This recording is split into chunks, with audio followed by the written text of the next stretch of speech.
we have an interview with Mr. Sanjog Gupta, sports head at Star and Disney India, with Mr. Shrikant Khandekar, co-founder and CEO at AFAX, about the role of local languages in sports. Thank you both for joining us today. Over to you, Mr. Khandekar. Thank you, Devashish. Hi, Sanjog. Hi, Shrikant. How are you? Hi. Oh, here you are. Hi. For a moment, I thought I lost you there. Okay. Good evening, everyone. There's an interesting thing. We all know about the power of local language, but you'd never imagine that sports is a place where you'd find like irrefutable proof of its power. It's really quite amazing. I would never have thought in a film, I can understand you want to watch it in your own language, but in sports, but that's what my conversation with Sanjog is about. And as you know, Star Sports is the preeminent, media place where we go and watch sports and has been for many years. And let me start with this. Let me start with a quick question, Sanjog. Could you give the audience a sense of the extent of your, expansion into languages? It's how much time do we have, Shrikant? 25 minutes. No, I was just kidding. Firstly, I wanted to thank you for inviting me for this conversation. Thank you for coming. It's obviously something that's very close to our hearts. Our primary mode of expansion and growth of sports has been built on the back of what we believe is our regional focus. And as you rightly said, the introduction of a regional broadcast framework on top of what was sport in its original avatar as being one game being watched by all. It's interesting that you mentioned the regional expansion and what we've done with sport. At last count, all cricket matches that Team India plays were being watched in Hindi by almost 2/3 of the viewers. Okay. If you look at the consumption of cricket, the viewership of cricket today, more than 80% of it is now in local languages, with about 65% of it in Hindi, and Telugu, Tamil, and Kannada constituting another 20%. So what was originally one sport being broadcast in one language, that was English, till as far back as we can remember, has now become truly a broadcast that belongs to regional spaces, fans who want to watch the content truly customized for them, based on regional focus like never before. And that's the extent of regionalization of sport that we see. And this is only cricket. If I look at football, so if I talk about ISL, Bangla and Malayalam constitute almost 70% of the total consumption of football as well. This is as far as the Hero ISL is concerned. So that's how big the regional footprint of sport is, or that's how much affinity there is for regional broadcast of sport. So could I stop you there for a moment? In retrospect, it seems pretty evident that a commentary in a local language is likely to lead to more people watching the sport and for a longer period of time because they're comfortable. Then why did it take so long? For so long, why was commentary only in English and then Hindi, in English and Hindi? I mean, were there some technical reasons? Was there a footprint issue? What was the reason why? Or was it just oversight? I think we were limited by our imagination, Shrikant. And you really said at the start that it almost seems obvious, but it was something that hadn't been done. If I go back to 2012, which is where this journey really begins, all cricket, other than on All India Radio and Doordarshan, was being broadcast largely in English with a few attempts at language broadcasts, which were few and far between, not really consistent, mostly attempts at dubbing what was the English feed into local languages. Right. There were a few things that we looked at. Firstly, our objective was to grow viewership of cricket and multiple other sports. Starting with cricket, we looked at two factors. One is what has happened in media in general. And the growing strength of vernacular media was perhaps the first indicator that there is potential for significant consumption of the sport in the local language. Okay. Then, of course, there was the media ecosystem, as in the broadcast ecosystem itself, where the share of viewership amongst regional channels was only growing and growing significantly, so much so that shows which were watched only in Tamil Nadu and in AP Telangana were watched with such intensity that they would pop up in the top 20 shows nationally. That's that's how Sun TV has consistently performs very well, I think, on overall viewership. Although it's and Star Ma and Star Vijay. That's right. Two channels that we have in AP Telangana and Tamil Nadu respectively. Right. The third, which was a deep understanding of sport, the third factor was sport inherently is local. When you play a sport, your language of expression, your language of connection, your language of discussion tends to be the language that you are most familiar with. That is so interesting. And I would never have thought of that, that it is, that's a communication between the players when they are playing, is it? Yes. How and so both, not just at the professional level, but also when you play gully cricket, right? The inherent expression is in the language of choice and the language of familiarity. Okay. And which is why when we launched our first marketing campaign for Hindi, which was the first language broadcast that we did, the tagline was Hindi mein baat hai, kyunki Hindi mein jazbaat hai. Right. Very nice. Right. Yeah. And that was our launch campaign for the Hindi endeavor. And the final piece of the puzzle for us was when we immersed ourselves, and there was almost a year-long consumer/fan immersion exercise that we undertook, where we went into people's homes and tried to understand, one, what were the barriers for consumption, and two, what kind of affinity did the local language have. And it wasn't just affinity. What we saw was it was a matter of immense pride that you were consuming content in your own language. So the pride of language was a big factor that made us believe that there was definite potential for us to go down this path of regionalizing sport, and language is one vector. It is the most prominent and most preeminent vector, but I don't want to be reductive about our regional strategy to say it was only about language. Okay. So what were the other factors? So if language apart. So one is, of course, language. And when I say language, I don't just mean language in its pure sense, but language also in how it's spoken in different parts of the country or different parts of the same region.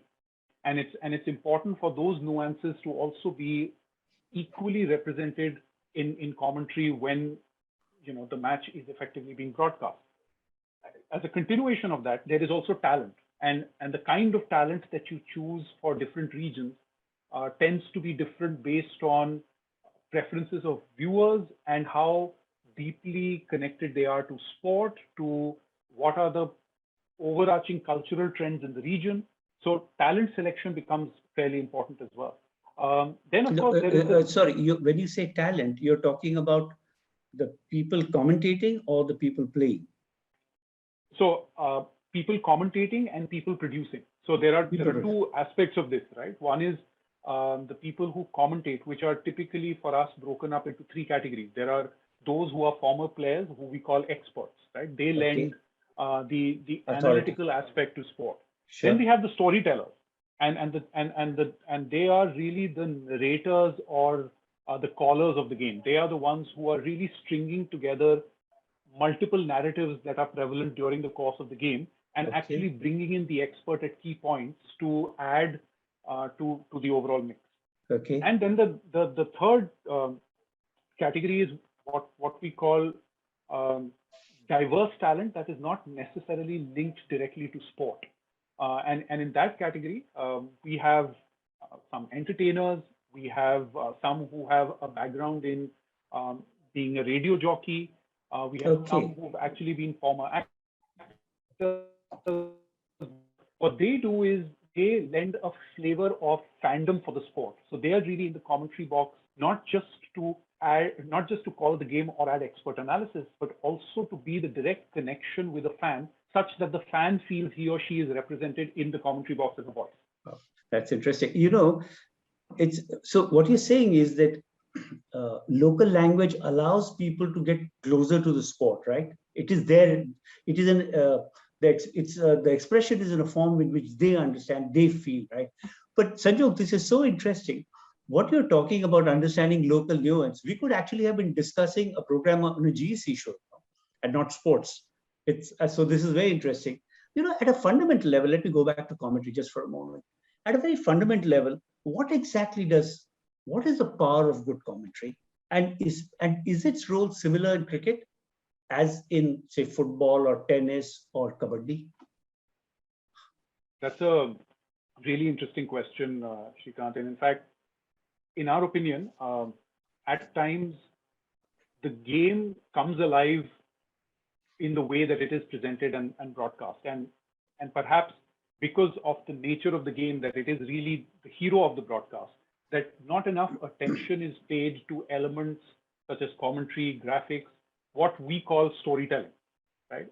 Right. You can have key moments in the game not feel like key moments in the game if you have either the wrong talent or the wrong narrative or the wrong expression on air at the same time. And I think a combination of storytelling and narrative with talent, with graphics, with the way that the entire match is presented, and finally what turns out to be the broadcast itself really serves as a driver of engagement with fans. And it's it's something that we focus a lot on when we are what we call in pre-production for a big tournament, that we identify key narratives that we believe really drive the story of the tournament or of the game. And there is disproportionate focus on hero building.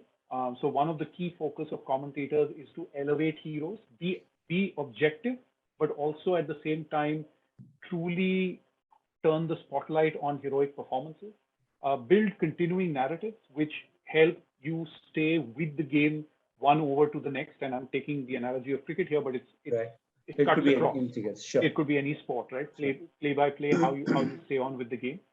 And finally, it's also about delighting viewers with surprises through your broadcast, which could be in the form of innovations, which could be in the form of new things that they haven't seen before, which could be in the form of camera angles or close-ups that they haven't seen before. And broadly, just to sort of bring it all together, we break them into three parts. There are hygiene elements, there are differentiating elements, and there are delighter elements. And what we try and do is whenever we look at a match broadcast, we try and tick all boxes in all three categories.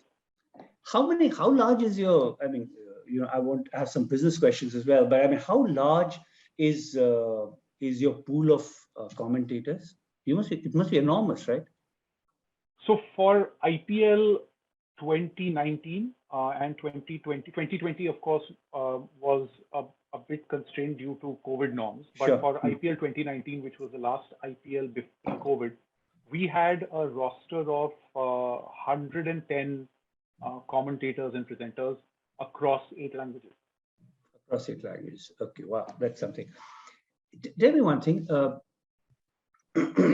How deep or local could local commentary go? The limits of business, the limits of audience, aggregating audiences, and therefore business, or it could be technology, whatever. Once you start imagining that you can go from 1 language to 2 to 8, then the next question, in a layperson's mind would be, why not 18?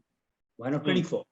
Could it be in Mizoram? In that sense, So what limits you? And which also leads me to the next question, which is that when you decide on a language, right? What are the factors that basis which you decide, yes, we will go into that language, or we will not go into that language? So is it okay if I answer your second question first? Please that will actually answer the first that will answer the other. Yeah, sure. So I think fundamentally there are 4 or 5 factors that we look at.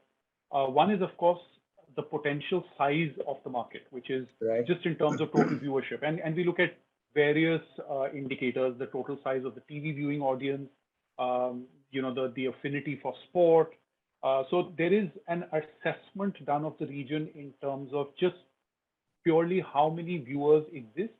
And the second layer of that of that factor is the consumption in that region under-indexed, over-indexed, or comparable to the national average. Sure. And typically an under-indexation would make us believe that there is potential in the market for growth. There is headroom for growth. So that's a sort of consumption factor that we look at. Correct. We also do a fair amount of qualitative work on the need gap, and that's where some of these qualitative factors come in, which is how much pride does the region take in its own language, how much local content is consumed vis-a-vis national content, how much content in the local language is actually consumed, what is the state of vernacular media. So there are factors that go beyond just TV viewership that we also consider while evaluating whether the region is ready for a local play for sport. Finally, and this is more instinctive with some amount of qualitative research, is there has to be a basic affinity for sport, sports/a sport, for us to consider that region as a potential growth driver for the broadcast of that sport.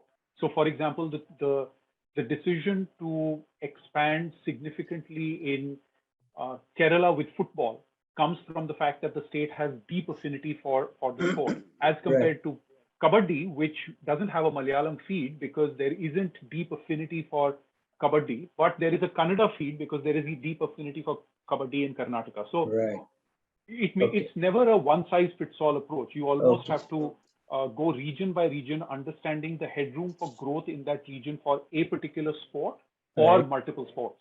Okay.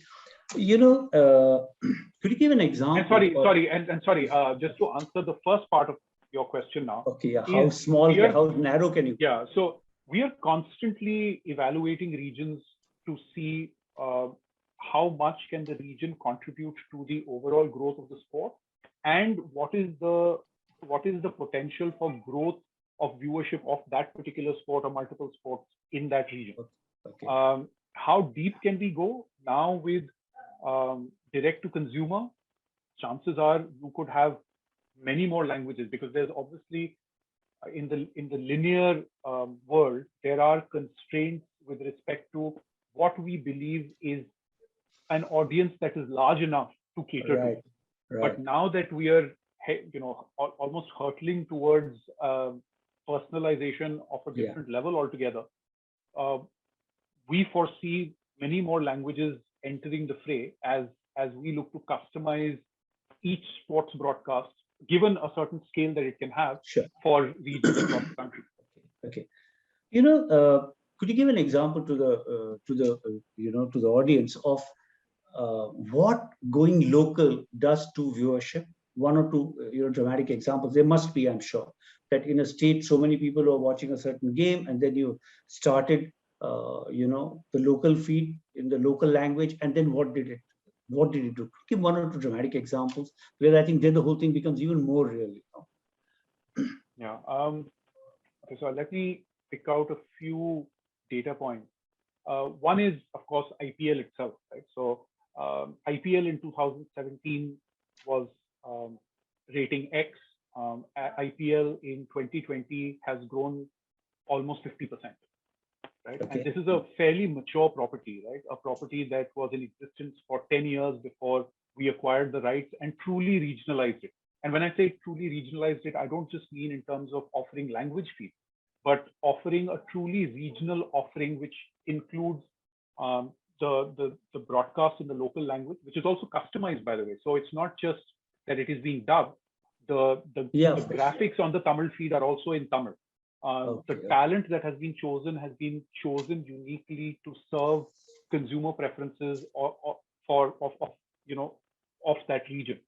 There is an entire slate of programming that is created around the live broadcast to also serve the fan more deeply.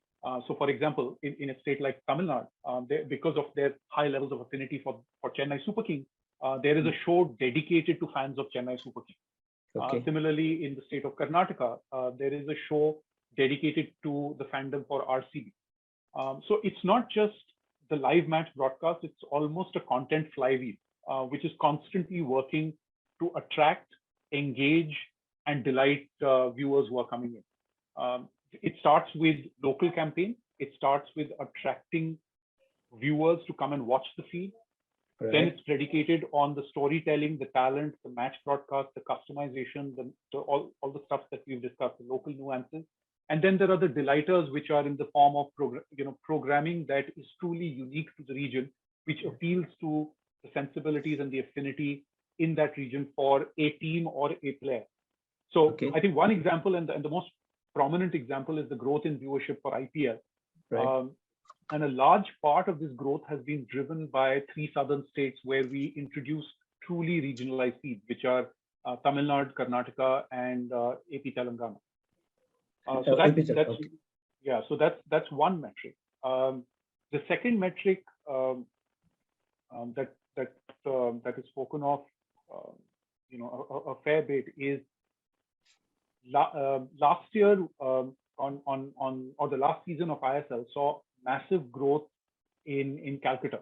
Again, ratings grew significantly, and that was largely on the back of while we always had a Bangla feed for ISL, there was a renewed effort at truly localizing the offering for fans of Mohan Bagan in East Bengal. Right. And that really galvanized audiences in that region to almost double down on their consumption or viewership of ISL. That's fantastic.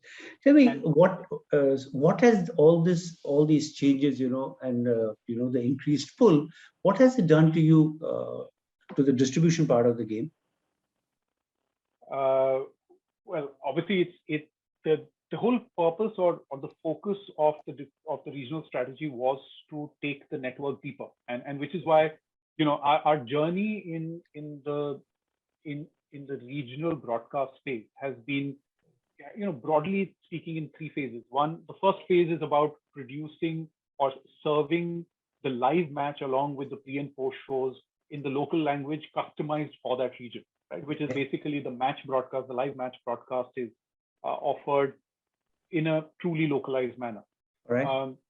The second stage of that journey is that you complement it with programming before and after the game, highlights, which allow fans to start connecting more deeply with the match broadcast itself, because now you are truly localizing the broadcast by focusing on heroes that the fan cares about, teams that the fans feel a pull towards, and as we've discussed, local influences and the cultural nuances.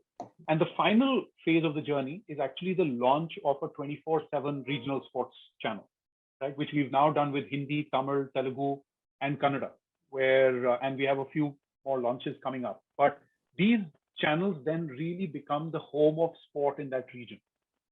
And what we've seen as an outcome of this strategy is during IPL 2021, for the first time ever, the Star Sports Network was subscribed to by more than 100 million households.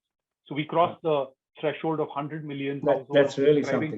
That's really awesome. For the first time. And that just speaks about how deep or how penetration has been driven by the combined efforts of the regional strategy in play, and obviously the distribution team pushing that regional strategy in a big way with fans. In a state like Tamil Nadu and in AP Telangana, 9 out of 10 homes have Star Sports 1 Tamil and Star Sports 1 Telugu respectively, which just goes to show that the adoption of the local channel is really driving the consumption of sport, and not just the other way around, where the popularity of the sport is driving the affinity for the language broadcast.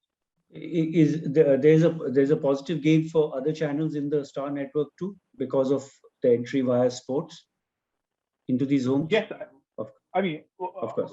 I think the big driver for us has not just been the channel itself, but what the channel has done to the rest of the sports network as well, right? So, for example, when a consumer takes a Star Sports 1 Tamil and there is promotion of properties that he or she can watch on other Star Sports channels, there is a growing inclination to also subscribe to that channel. So I think it does have a network effect as well.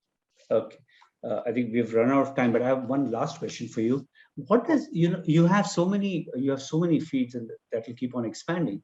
What is a marketing challenge when you want to reach people in these different regions? So the sport may often is the same often, right? Not always, but often, or generally, but hello. Yeah, I can hear you. Sorry. I just lost you for a second. No. So could you just tell us a little about the marketing challenge? I mean, how is it different from one state to another? So, as I described to you, the content flywheel, the real starting point of that flywheel is attracting viewers, right? And we attract many kinds of viewers, and obviously there is an attempt at segmenting viewers in a way where you bring in different cohorts to watch the same sporting property for different reasons. So at a fundamental level, we begin with the consumer, right? So for example, starting with the consumer and the sport, the first real question is, do we need local variants of a national campaign, or do we need fully independent local campaign? Right? That's the first question to answer. And the answer is different for different sports and different regions. And I'll give you a quick example. In the case of ISL, there will be a campaign almost exclusively dedicated to the state of West Bengal and to Kerala, running alongside the national campaign. But in the case of an IPL, the levers would be very different. The focus would very much be on local activations around the national campaign. So a national campaign which has local variants, and it's complemented with local activation. So by region and by sport, the campaign mix that we have to arrive at really has to be an attempt at attracting viewers, one, in states where we believe there is the possibility of recruiting new viewers and bringing back those who have lapsed. And two, we believe that a local campaign will galvanize those viewers much more than a local variant of a national campaign will. And that's an active, dynamic choice that we are constantly making. One point that I would additionally add is, and this is going back to the question that you had asked me on how deep can we go? We've actually experimented with 2 feeds in the same language as well. Two feeds in the same language, okay. So for example, on IPL 2019, we had a Hindi feed meant for the fans of IPL, and we had an additional feed in Hindi called the Super Fun Day feed. It was Super Fun Day, the entire live broadcast was called Super Fun Day every Sunday, which was almost exclusively looking to cater to young fans who didn't have deep levels of affinity for IPL. And the presentation, the commentary, the choice of talent, the graphics, everything was different between these 2 feeds. One feed was catering to sports fans, and the other feed was catering to young fans who perhaps have a much higher propensity to consume non-sporting content. And thus the focus was very much on entertaining them instead of engaging them with sport. So that's how deep you can go. You could potentially, with every language, also have a different cut of the consumer in that region based on his or her level of affinity for sport. What did you, before we end, what did you find? What did you learn from that experience? So obviously we had to limit our offering in 2020 due to COVID, and the pandemic. But if I look at what happened between 2019 and 2020, we saw viewership amongst women and viewership amongst kids, below the age of 14, grow by more than 20%, largely on the back of this additional feed and the programming initiatives that we had launched around the objective of attracting female fans and kids, typically kids and their mothers, right? Which is the cohort that we were going after. Okay, very interesting. Thank you so much, Sanjog. I have so many more questions, but we've totally run out of time, and that was some time back. So I'll have to end this here. Thank you everyone for being here. And thank you, Sanjog, so much. I really enjoyed this and I've just learned so much about this in just 25 minutes. Thank you very much. My pleasure, Shrikant. It was a pleasure talking to you. Thank you. Bye-bye. Bye. Bye, everyone. See you.